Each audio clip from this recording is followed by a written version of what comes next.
Ecuador, a country rich in beauty, history, and diversity, both culturally and naturally. Although being one of the smallest countries in the Americas, Ecuador is the leader in biodiversity in the world. Straddling the equator, with land spanning from the Amazon rainforest through the cloudy peaks of the Andes Mountains to the shores of the Galapagos Islands, Ecuador is home to an astounding variety of plants and animals that once inspired Charles Darwin's Origin of Species. Ecuador is also home to a remarkable variety of indigenous ethnic groups, with communities who still practice traditions passed on from their Incan ancestors, dating back thousands of years.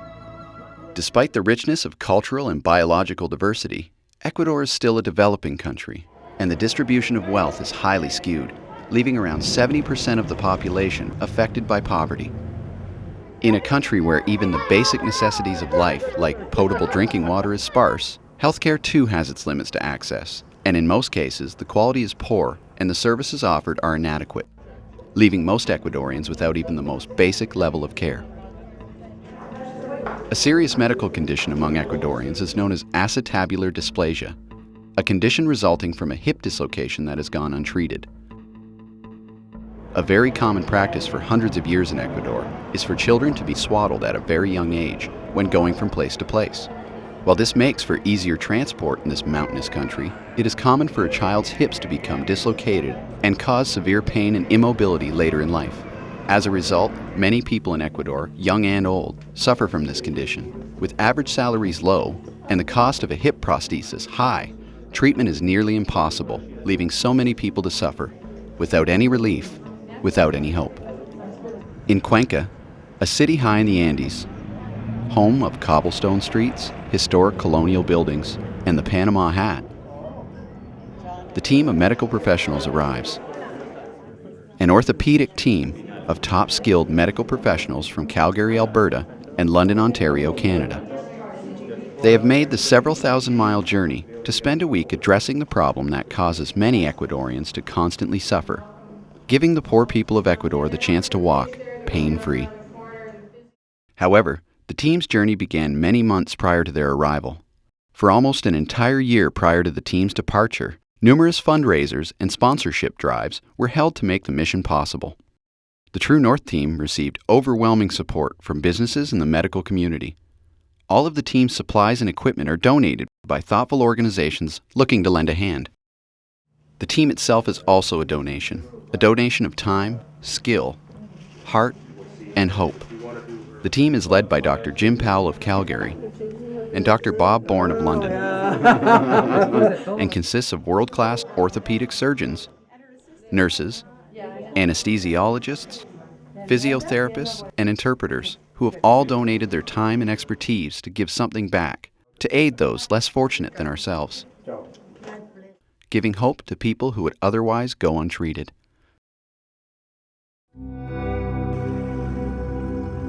Upon arrival at the hospital in Cuenca, the team is met by an astounding lineup of people, anxiously waiting to be seen. Some have traveled for over 14 hours, along with family members, in the hope of receiving one of these life-changing procedures. The patients have been identified by Dr. Manuel Avila, a warm-hearted family physician in Cuenca, who cares for the poor but lacks the means to treat them. Dr. Avila's compassion for his people was a strong driving force in bringing the team here to aid Ecuador's suffering inhabitants. This is an eye-opening scene for the team, and the mission's purpose begins to take hold. Without delay, the team begins its first task of setting up a massive clinic, and from the hundreds of people who have arrived, assessing those who can be helped in the short week ahead. Throughout the long day, it becomes obvious the Ecuadorian people's need for medical intervention is dire. The team hears countless stories from young and old of daily pain and the inability to perform the simplest of tasks, like walking or sleeping.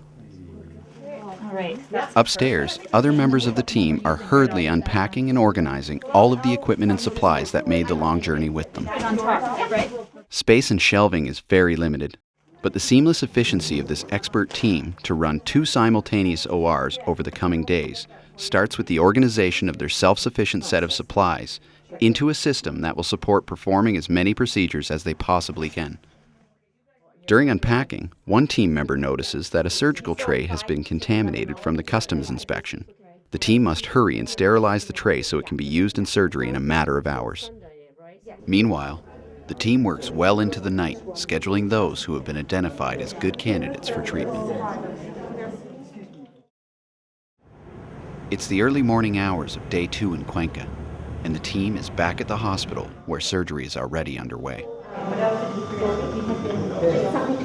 Like a well-oiled machine, this expert team works its way through case after case of painstakingly difficult procedures. One by one, the eager patients are brought down to the operating rooms. Like young Maria, a 17-year-old girl dubbed the Flower by the team. She has been in pain her entire life, and without this procedure would continue to suffer well into her adult years. But as all the pieces are coming together, the team hits a major obstacle. The hospital sterilizer is not working to keep up with the high amount of surgical instruments that need to be sterilized in order for the procedures to continue. Members of the team quickly take action and band together in the effort of washing each instrument by hand. This is just one of the many obstacles the team will have to overcome as they forge ahead. As the procedures continue throughout the week, so does the task of rehabilitation. The team's physiotherapists and nurses work with the treated patients to ensure a quick recovery.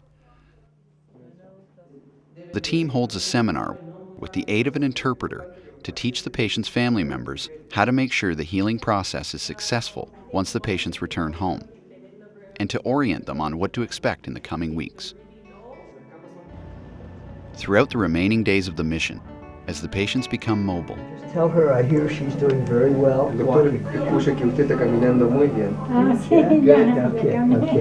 heartwarming sense of success floods the hallways of the hospital. The months and months of fundraising, organizing, and preparation have all led up to these moments.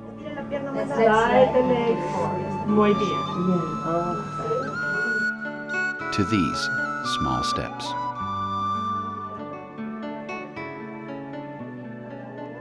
For these motivated patients, the dream of walking pain-free is becoming a reality, and their gratitude is easily noticeable as the bond with their caregivers is a special one.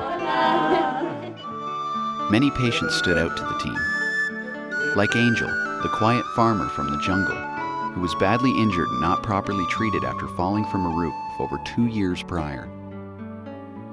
Or Luisa, the smiling woman who serenaded the nurses during clinic.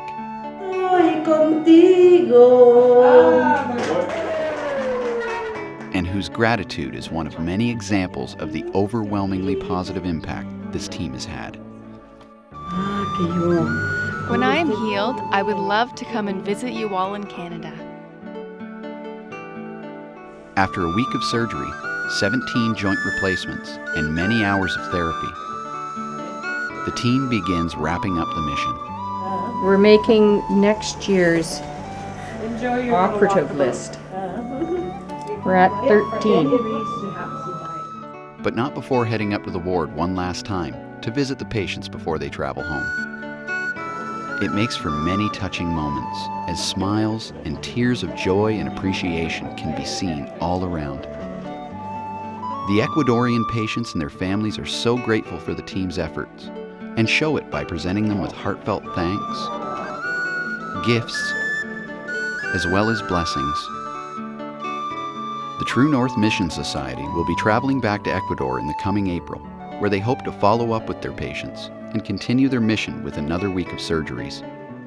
Every member of the team has given a piece of their heart to the patients of Ecuador and has been deeply enriched by this wonderful experience. Gracias, Ecuador. Thank you. The mission would not have been a success without the generous support of Smith & Nephew and the following corporations: